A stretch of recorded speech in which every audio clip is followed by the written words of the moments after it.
Well, I'm Bert Bowden, and Dan so kindly introduced me. I really appreciate it. This is a real opportunity for me to be able to be here and talk to you guys about developing a surgical center in a third world country. It's kind of an interesting thing to have this talk, but I want you to kind of get an understanding of where I'm coming from and how I got to where I am.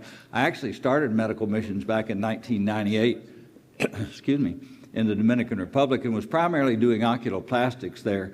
I went to many places throughout the early 2000s, but then in 2009 at this COS meeting, God impressed upon me, He wanted me to go to China and do cataracts with Gansu Inc. They were people that were, just like these organizations out here right now. Gansu was there, and I reminded him, I'm oculoplastics, I don't do cataracts.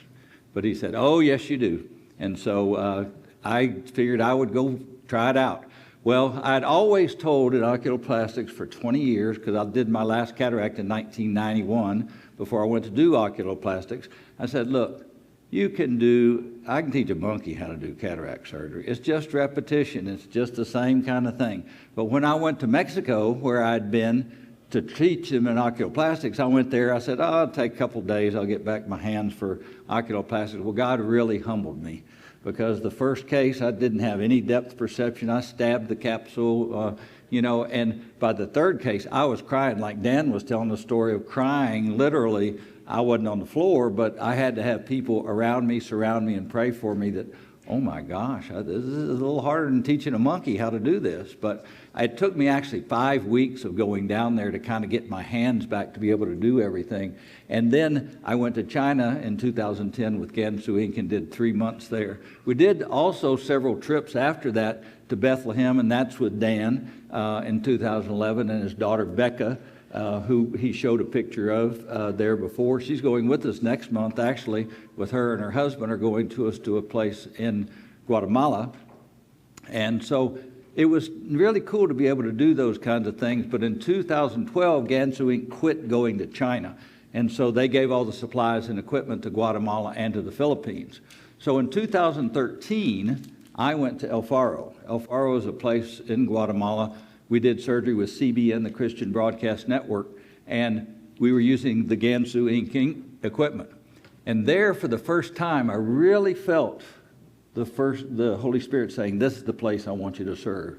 I could really tell that there was something about this place. The Holy Spirit is here in this place. And so I really recognized it, and I want to tell you about how we got here from this point. So El Faro is in Guatemala. Guatemala is a pretty weird-shaped country altogether, but you can see here, but this big lake right there is the real key to finding out where it is. So that's Lake Isabel, and there's a little river that connects out to the ocean. It's called the Sweet River, or Rio Dulce, and El Faro is right there. So here's El Faro between Puerto Barrios and Livingston, and that little bit, there's the Sweet River that goes down to the Isabel Lake, and there's a whole bunch of stories about, pirates being in there, and it's a real cool story, but enough of that. In El Faro, we started in the kitchen, literally. We were in the kitchen, and we went there twice doing it in the kitchen. Here's our very first patient that we operated on at El Faro, and here's Hildegard, our wonderful lady, who helped us in China, and she was the one that said, when we were trying to decide about going to Guatemala, she said, well, I'll go if Connie goes. Connie, my wife. And Connie said, I'll go if Hildegard goes, because we didn't really want to go to El Faro. We really didn't want to go to Guatemala, but we did kind of feel led to go there. So here we are in the first trip that we made, the first patient that we're operating on, and you can see that's Dr. Jacobo, who is a doctor, and he assisted us. But I want you to notice something here in the picture. See that I've got circled in red? That's the tape in the kitchen, right along here, that tape in the kitchen, and the tape kept the bacteria out.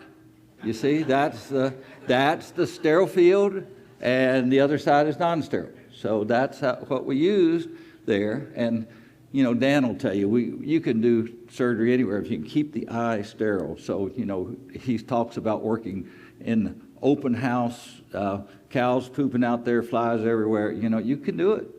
You just got to count on God to be there to protect you. I want you to see that we did everything pretty much the same way, but I really want you to see is this how we marked this lady X for the eye that we're going to operate on. That's going to be important later on, you'll see. So we always pray, and I always prayed with all my patients when I was doing regular surgery. I continue to do that. I also prayed here, prayed before we did any surgery, and here's Dr. Jacobo assisting me during doing the surgery using that Gansu ink equipment there. Now, Phil was the owner of El Faro. After we'd done a couple of trips there, he said, wouldn't it be better if you had something other than a kitchen to work in? And so he said he wanted to set it up better and we could see more patients that way. So we prayed. We prayed about how we might be able to do it.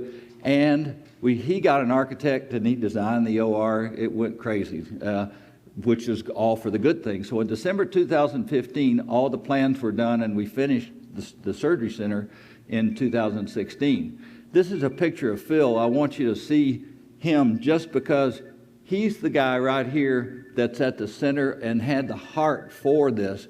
Is that me making this noise?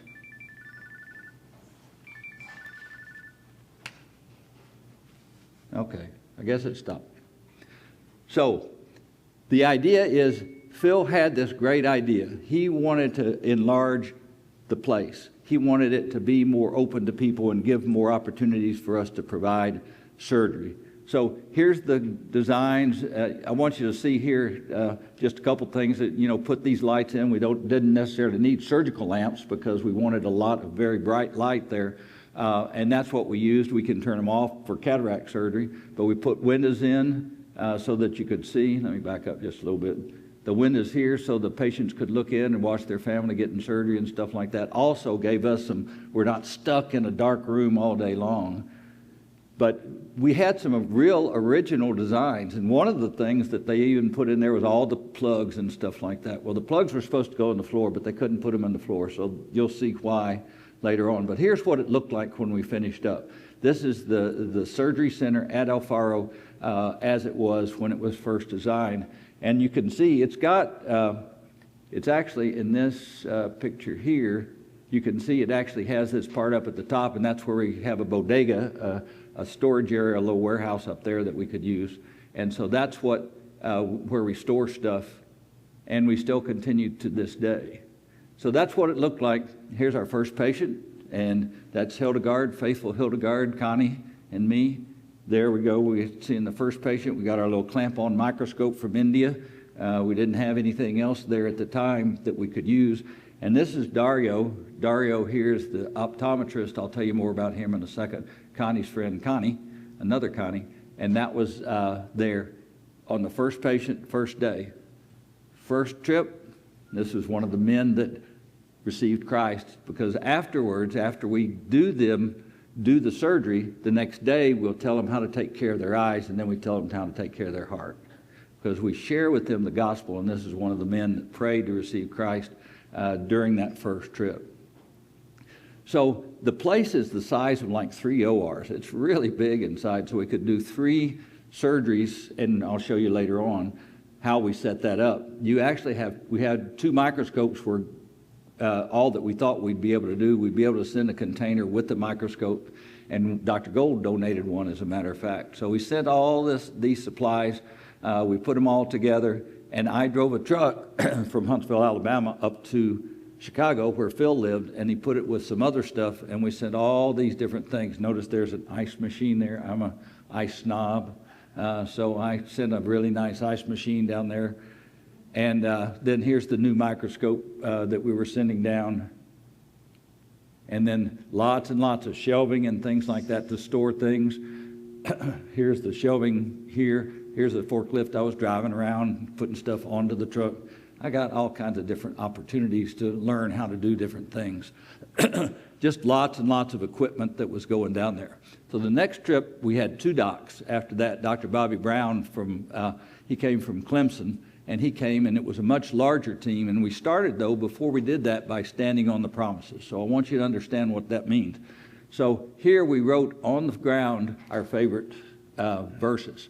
My life verse, Isaiah 6:8.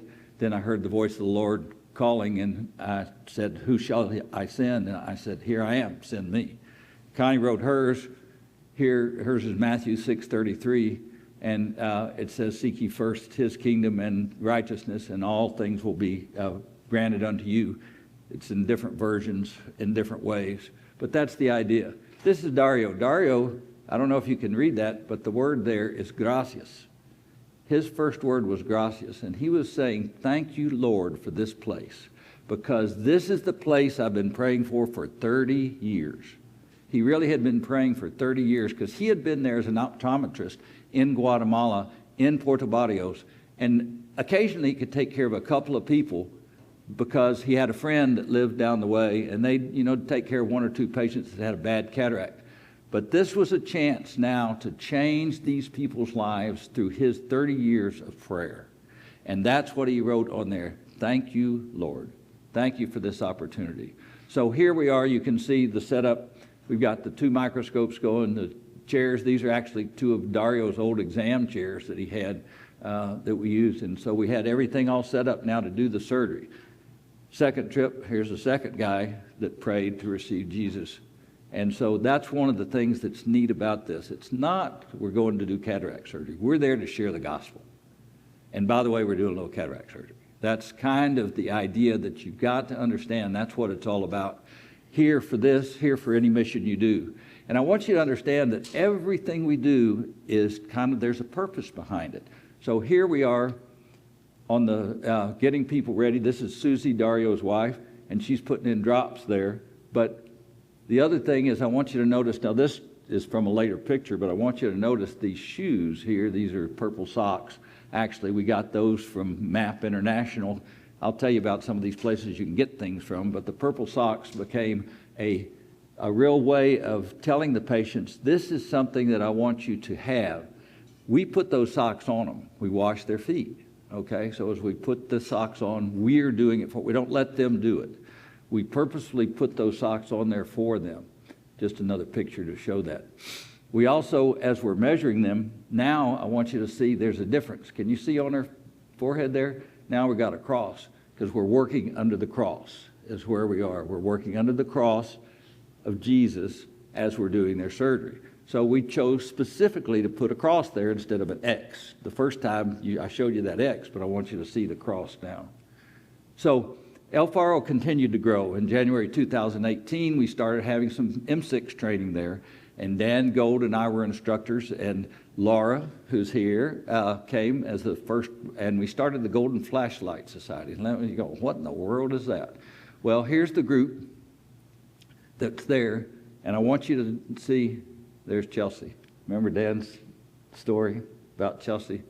There she is. There's Laura and Brian, they were there. And here's Chelsea again down here. Here's the whole group that was there from Dan's clinic and folks in Guatemala. This is one of our friends' dad. He came to help. And this is the Golden Flashlight Society, okay? This is Laura's that's there. This is the Golden Flashlight, okay? What's so special about it? Nothing at all. We just kind of made it up as we did it. But I want you to read the words that we decided to put with it. And the reason we gave these out is because nobody ever brings flashlights with them, and you can do an awful lot with a flashlight. You don't have to have a slit lamp. But this is to certify that Laura Dudek has successfully completed a course of intensive study and demonstrated extreme competence in manual small incision cataract surgery. She is therefore qualified to be a member of the elite Golden Flashlight Society. And that recognizes her devotion to bringing the light of Jesus to the underserved and giving them the precious gift of spiritual sight as well as physical sight. Her skills and capabilities are like gold, and to be freely given to others and bless them. And then the day that we gave it there, I don't think that's the right date necessarily, but anyway, that's what's important there is what?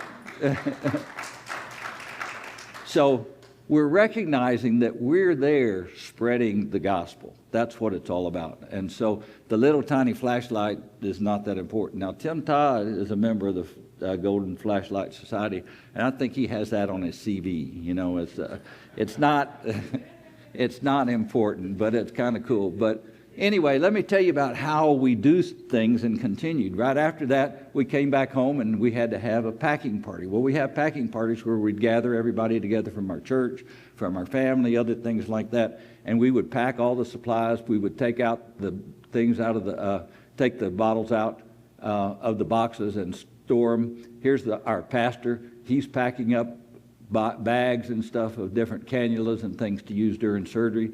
So the idea is that we go to El Faro to help share the gospel. And I want you to meet Lizzie. This is Lizzie, the pastor's daughter, and that's Lindsay, who has been on many trips with us. And this is Doug Campbell. He was one of the early ones that came. I don't think he's here. But he came and learned how to do small incision cataract surgery there with us. And that's also Connie's friend and cousin Pam who came. So here's the pastor here, and Lizzie and Hildegard, our wonderful Hildegard, who took care of us so long. Here they learned how to do things. Connie teaches the helpers. I teach the doctors. Connie teaches the helpers. So she teaches them how to open things up, how to do it sterilely, what to do. We work real hard sometimes drinking coffee. But it's important to understand that I was teaching how to do cataract surgery. Here's Doug learning how to do that, working through the microscope, me assisting with that. But Lizzie was watching the whole thing too. Lizzie came to help learn how to do things. She did a devotional for us one of the days that we were there. She gave a little devotional for us gathered around there, and we all prayed and just had a chance to pray and just thank God for the opportunities we had there. She learned how to set up instruments. She learned how to organize things, and that's her working with her dad. And she learned how to scrub. And I think she was 16 at the time, something like that. And then afterwards, we're doing this. Now remember I told you about doing things specific, thinking about Jesus? What are we doing here? We're washing their eyes for them. Again, this part of taking care of them like washing their feet. So we're washing their eyes and cleansing that. It's what we normally do, but we're specifically doing it for them. We're not letting them do it. So she learned, along with Pam, how to do all the things, set up the OR, how to work. Here's Connie working with Pam, organizing the fluids and stuff like that, Lizzie watching. And we even got the pastor in there doing some surgery too, assisting. So Lizzie's first mission trip was to El Faro. Now she's been to Kenya, she's been to Egypt, she's been very active through her church when she went to college. And something really cool is she just returned 4 days ago, last Saturday, from Romania. She's getting married in 2 days. So we're missing her wedding because we're up here. But she's getting married to a young pastor in 2 days. She's 23 or 24 now. But we made a big impact on her life. What a big change we had the opportunity to make. Here's Dr. Ruckman. He came after that. His wife, Inga, is a scrub. She came and assisted him. This is our daughter-in-law, ex-daughter-in-law now, who came on that trip and was assisting. But also, this is Lena. Now, this is the first time in 2018 that Lena worked with us. Lena is a young girl from Germany, and she had heard about, because she was on this ship called the Logos, she had heard about cataract surgery being done in Guatemala. So she said, oh, I'm trained as an optician. Why don't I go and see about doing my mission stuff there? Well, Lena is German. Hildegard is German. And boy, do they know how to take care and do things. They organize things. It was very wonderful. But here's the first trip that Lena was on with us. And what a beautiful smile she has. What a beautiful heart as she's putting on those purple socks. Remember, I told you about those. So here's the three people that were there on that trip. There we go. This is Inga, our daughter-in-law Annie, and then Lena. But we also went to different places, and I just wanted to throw this in because this is where I found some pictures of Dan and Karen there. And here's the people we took care of in Jordan, and we had 2 more additions to the Golden Flashlight Society in Jordan. And here's the 2 most beautiful women in the world right here. There's Connie and Karen. And I wanted you to say, oh, by the way, here they are this morning. So they're still together. But here we are working with Amjad. He's the one from Jordan. And there's Dan, there's me, that's Dr. Sharifa, and this is Joe. I forgot his last name. Yeah. So anyway, new members, those three of the Golden Flashlight Society, right here. So that was in Jordan. But here we continued back at El Faro. Here's we've got Dr. Sweeney. He was supposed to be here today. I don't know if he's for sure. Where are you? Oh, there you are. Okay, okay. So here he is going through the training here, and there's me helping and learning him with a couple of the typical Guatemalan folks that he took care of there.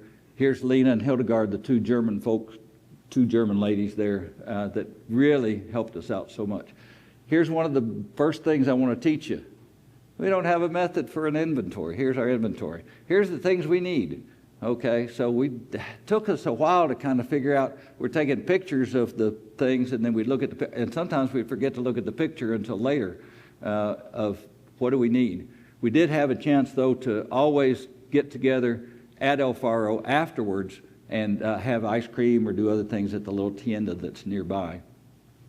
You got to figure out instruments. Here's how we taught those people. Here's a picture of the setup for cataract surgery that we use. Where do you get your instruments from? I got a guy in Pakistan that'll make you perfect instruments, and I know Deb and several others have used him to get the instruments. So that's one of the ways that you can do it. Here's the instruments that we use, not just the disposables, but how do you get everything there? How do you put it together? Those are the things you got to think about. And here's just some pictures of Lena and I. Occasionally we got to go down there and just do surgery without doing any teaching, so that was a neat thing. And Lena and Connie still talk about those days when it was so much easier when we weren't doing so much. But we did actually build a little casita down there at the same time, and this was in 2045. Here we've got a little bed there. That was it in the front door. It was very bare and sparse. Here's we're giving Patrick the Golden Flashlight certificate. And just to show you a little bit, that's to show you Hildegard and Dr. Sweeney in the background. There is the beautiful way. That's how you get to El Faro, is on the water. So here's the boat that we would take back and forth every time. It's a lot faster than a road. But guess what? We still had to pack. Here's the results of a packing party. All these bags, that's all trash. That's all the stuff in bags ready to go to El Faro. And we always try to do improving things. One of the things I want to tell you a story about is Lynette. Now, Lynette, I taught her in Isla Santana in the Dominican Republic long ago, back in the early 2000s. She had a very slight ptosis, and so when she was a first-year resident, we did a little muellerectomy on her, and I didn't think anything about it. It wasn't that big a deal, but it was to her. It was a big deal to her because she said to me later on, it changed it changed her life, the way she looked. Okay, but that was something that was important, and she felt gratitude for us. At the AAO several years later, she asked, is there anything I can do to help you out? And I said, yeah, as a matter of fact, after you've done your cornea fellowship, why don't you come do some corneal transplants down at El Faro? So we had our first group down there. This is Dr. Lucy. She's also a corneal specialist in Guatemala, along with Lynette. This is a trauma doc that he came to observe. We did some stuff on the orbit while he was there too. But here they are preparing corneas, getting things ready to go. And this is the group that we had doing corneal transplants at 11:30 at night. This is a picture I want to show you just for fun, because look how tall this lady is. Dario's shorter than me, and this little lady is, comes up barely to his chest. That's typical Guatemalan. Here's our inventory. Take pictures of Avogard, because we got to be sure and bring some more Avogard, okay? We didn't do that. And look at this. We had to get we still have storage. We have to have a storage place to store all our supplies, because guess what? As soon as we came home, here come some more things. Here come more packages lined up at our front door that they'd left there. Then we had another doctor that came, and she wanted to learn how to do everything, Dr. Kathy. So I want you to see what she's using there is a flashlight, and that's how we did a lot of our post-op and continue to do a lot of our post-op stuff there. So we had a regular slit lamp, but normally we use just the golden flashlight. Now I want you to see this too, gauze. Who would have thought about gauze? Well, that's one of the hard things to get, sterile gauze. Now, you can sterilize it, but you got to have a sterilizer. And we didn't have a sterilizer there that could do much. So we ended up having to buy sterile gauze. Now you notice as we're doing things here that things are getting a little bit more complicated. We're getting a little bit busier. You can see that we still have that original wooden table here, but now we've got more people. We got, things on the floor. We got things on the wall. We got Hildegard still helping. And look at this. It's getting busier and busier there as we're doing the work.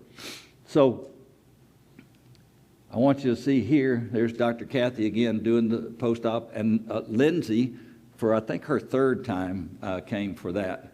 Here's me, and we're looking there, everybody checking things out afterwards. Again, another short little lady with Dr. Harrell. But then we gave her the certificate also for the Golden Flashlight Society there. So here's another thing. What do you got to have for every case? You got to have drapes. Well, this one is a 1038 drape, so we didn't always use that trypan blue. How do you get that in the country that you're at? We can get it easily in Guatemala because Dr. Lucy buys it for us and sends it to us. But you can't always get that. You got to think about, am I going to take that with me? Am I going to try and get it in the country? I can't imagine in Sierra Leone what it's impossible to get. 10cc syringes. Syringes are impossible to get. Now, it turns out that C can give you some of those, but I just found out and just ordered 2 pallets worth, enough, TJC, our friend called it, till Jesus comes.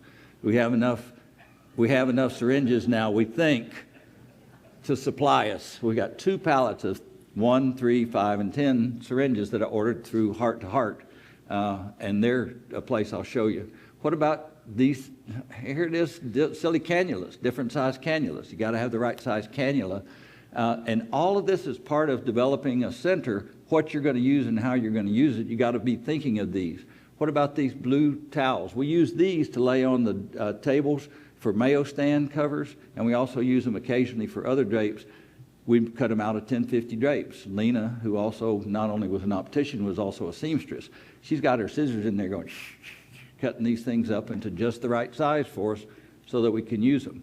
Here's our lens inventory. You got to have how many lenses? How many lenses do you have? What do you have next time? What do you have to bring? So you're always thinking about that. What do you want here? You got to have little bags to put your post-op drops in. So all of these things are things you got to be thinking about. 1040 drapes, the most valuable possession in mine. They're hard to come by. At one point, they quit making them basically during COVID. It was tough. But I want to show you that we still continued bringing things, and this is one of the trips we made like for the 3rd container. My 2 grandkids were helping me in this truck. We got the truck, filled it up, and loaded it up with all kinds of goodies. Now we're bringing stuff for our house in Guatemala, and that was my old recliner. We're bringing cups. We're bringing just piles and piles of pallets of different things. There's cassettes in there, you name it, sterilization, all kinds, tables to go in the casita. And that's a truck. That was the 2nd time I drove, and that time I drove it up to Charlottesville, Virginia. We bought stools. You got to have a lot of stools. You got to have those. You got to have all kinds of things that you never even thought about besides chairs in your little casita. And this is John. He's the one that helped organize and receive this from Alcon. So we've received our first Alcon donation from the Alcon Foundation of a Luxor microscope, and at the same time they gave us an infinity machine there too. We were putting it in the container with a big tent for El Faro. El Faro was the place they wanted us to work and see this new tent, and so we brought that for them. What do you do for broken things? This was a broken headpiece that came with that Alcon microscope. How do we fix it? We tried to fix it ourselves. We had to bring it back to get it fixed in the States. Here's some wiring I was doing. I bought this head off of eBay, and I was doing some wiring and connecting with it there in order to fix it. So you got to be your own. Now, Chosen, I don't know if anybody's here from Ryan and his group. They have a guy that they've trained in Nicaragua, one of the doctors, and the doctor actually has been through all the repair schools for how to fix Alcon stuff. But that's one of the ways you can do it. But you got to think about all your supplies. You can see we've got them pretty well organized here by now. And we're doing some more work. I want you to see, there's the guy. What's he got there? He's got that little cross on there. Remember, we're working under the cross. Here's your instruments you got to be thinking about. That's a special instrument that I make. Have my friend in Pakistan make for me. It's a giant colibri with a big bend in it, easy to get into and hold the eye, and it gives you that grasp that Jeff, I think he taught our friend in the Dominican Republic how to use the scleral handle. I think, is that what you call it, where you grab the sclera and you can use it. It really is this good way and very strong. It's a 0.3 tip, not a 0.12. 0.3 seems to be a little bit stronger. Got to get plenty of viscoat. How do you get that? Well, you get it from Alcon, is what you do. You got to be thinking about these things. We use epinephrine all the time. Not everybody does use epinephrine, but you got to bring the sulfate-free epinephrine. You got to be bringing stuff for phaco if you're going to do that. And this is the last group that we had before COVID that came, and the two doctoras from Stanford came and learned, but we left on the Friday, and then they shut down flights on Saturday. That wasn't fun. Still lots and lots of packing I'm showing you, but I'm showing you mostly this one is Alcon. That's from Alcon. Lots of stuff, grandkids helping again there, and those are because they're taking out toys. What does that have to do with the mission? We're taking stuff there for the missionaries in El Faro, and every time we go, we have the opportunity to go to take them stuff. We had a phaco machine that I bought that we also put on another container. We also brought an OCT, brought a visual field machine that didn't work. When we got it down there, it quit working.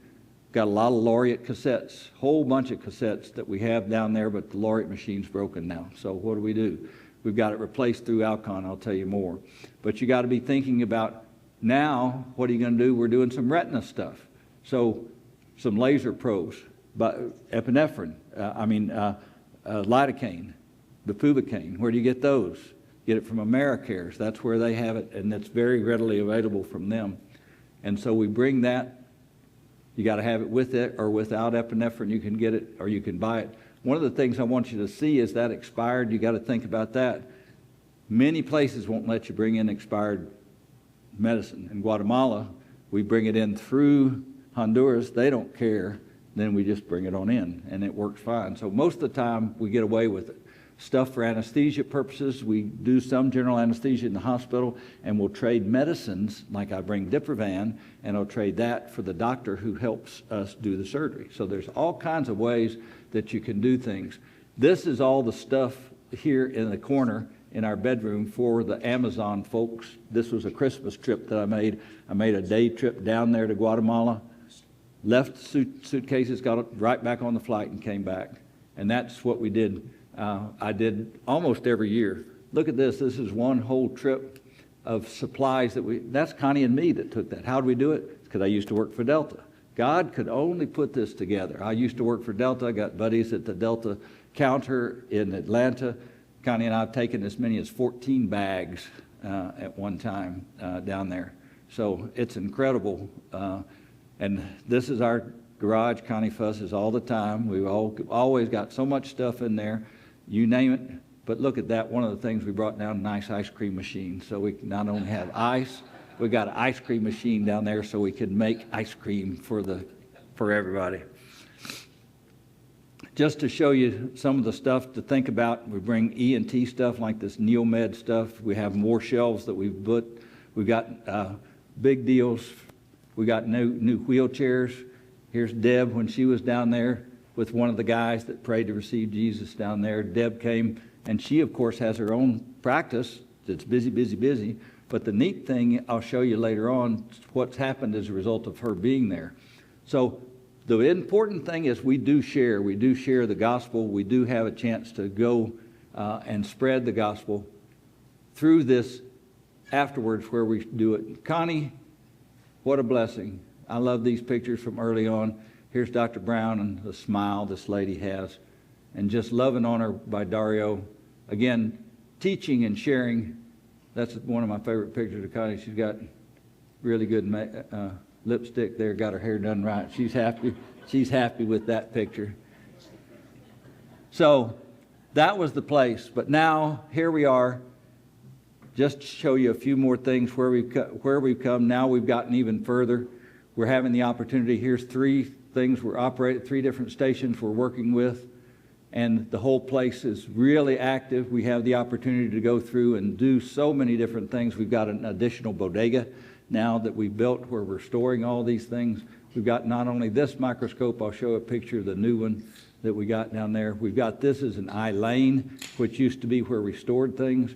We've got a really nice area for cleaning. We've got 5 statums there because they're constantly breaking down, so 3 of them are typically working at a time. So we're constantly fixing things, constantly sharing the gospel, though. That's what it's really all about. Just to show you this picture with this wire, remember in that original drawing from the architect, they're supposed to be wired or in the floor. Guess what? They didn't.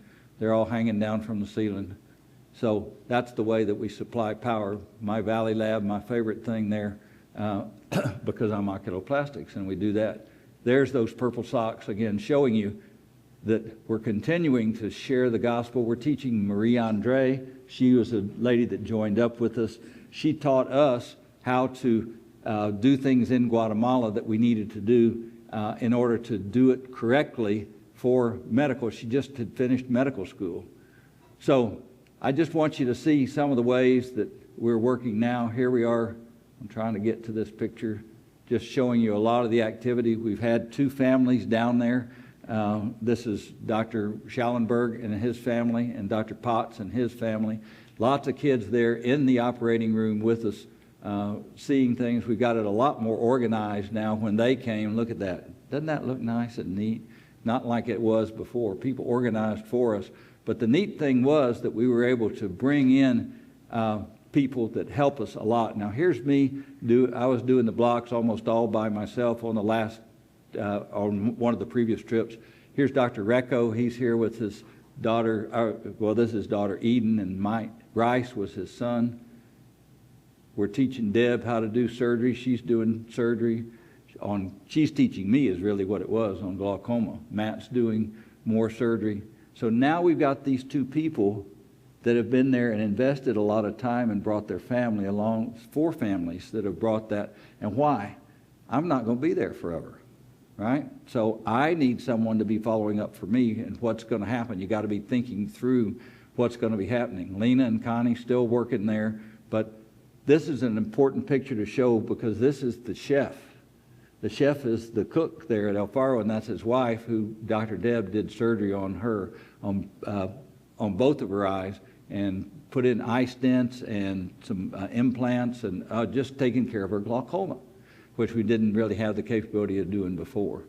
So I want you to understand, what do we have to gain? What do we have to lose there? What do we have? A lot of things going on, a lot of chances to share the gospel, do great surgeries there, but the house has changed now, so somebody's going to take this over. I'm going to give away this house. Look, we've got, our nice, I don't have the recliner in there, but we've got, a nice place, little oven, little cooktop, the refrigerator. It looks a lot different than it did to begin with. We brought down another container full of this stuff. Look at that, 4 eye lanes that we brought down to give to people throughout Guatemala so they can send it to us. And here's just some more, and look at this, another microscope. So we've now got 2 microscopes down there. We've got Centurion, we've got 3 Centurions, 4 Centurions. We're getting rid of 2 Infinities, and we've got 4 microscopes altogether. So just a lot of neat stuff. We've got constellations, and we've done our first retina surgery down there with the constellation. So all of that stuff points us to what you can do. In April of 2026 was my 56th trip there to El Faro, and my number 181 altogether. And in that one, we used that new microscope, that Revelia here, and we got to meet Ricky. Now, Ricky's back here on the back, and he's an anesthesiologist, and that's his wife, Denise. They came, and they're learning about how to set up a place, because guess what? He's going and set up a ship or a boat down on the Amazon. He's got a place out here. Talk to him about maybe the opportunity to go to the Amazon. He did all the blocks for me on that. Anesthesiologist, you can do this. So he was doing the blocks for me with no trouble. We're all about caring and sharing and teaching people. Look at all the supplies in the background here. We couldn't fit in the OR anymore. We got to build another bodega. We got to have more room for that. And this is the one of the last things. This is a young girl with ptosis that I took care of. and did it there on this last trip because I was getting back to the beginning. There's Connie and me again. Connie and me again working together, having a chance to do oculoplastics, and we solved her. She had kind of a CPEO type of ptosis. We did it bilateral, very high anterior levator resection, and so her eyes are definitely more open, but she can blink them and close them, and it works. And this was the third operation because Matt had already operated on her strabismus too. So it's a neat thing. Here's my garage these days. Poor Connie. Oh, gosh. What a mess. We're moving too, so there's more stuff there. Guess what? I got a truck, so we can drive it all around. But we were going to drive it down to Guatemala, but we're not. We're going to sell it and then buy one because you got to have a truck to move all your stuff around. So it's like your purse, ladies. Anyway, how do you set it up? You pray. God is going to do it for you, show you where you should go. God's plan, done God's way and God's timing, never lacks for resources. And we set up a 501c3. It takes 5 years to be official, so it's something you got to think about. How do we get money for it? We ask for donations. We promote it. We invite people to come. And we use an architect. The important thing is to think the local laws, because you've got to have that. Chosen has done this same thing in Nicaragua and also in Congo. And talk about what to do. If you want to know, it's tough. Deb has to do it in Sierra Leone. The local laws make it really hard sometimes. But let God lead the way, and we're basically joining up where He's already working. That's the real key, is to have that chance to do that. Here's where you can get some equipment. The foundation, Alcon Foundation, gives you the stuff. You have to do a special application to do that. Here's where you get your equipment. Supplies, of course, you can get them from different. I've got things from all of these places many times. And we hadn't solved the vitrectomy yet, although Stan's working on that. He's working on a new one. You can use the Legion or the Ortley right now. The keratometry we haven't got solved. Stan's working on that too. But I was going to skip this because we don't have time. But it's just a story about Alfaro and how we can change lives. And it's a change that we can all make, and it's a change of hearts. That's the important thing. It's like Dan was talking about, what's your legacy going to be? It's not about doing cataract surgery. Those people aren't going to care except they can see better. But God's going to care, and the people are going to care about how much you love them. And that's what it's all about. How do you show your love? How do you do this work? Like James said, how do you do something for Jesus? And God will let you know what you should be doing. You don't have to really necessarily how did all this happen at Alfaro? It just happened. I didn't plan all this at all. I had no idea this was going to be happening in 2005, 2000, whatever. God put it all together, not me. So anyway, thank you, and sorry it's so long, but a lot to tell.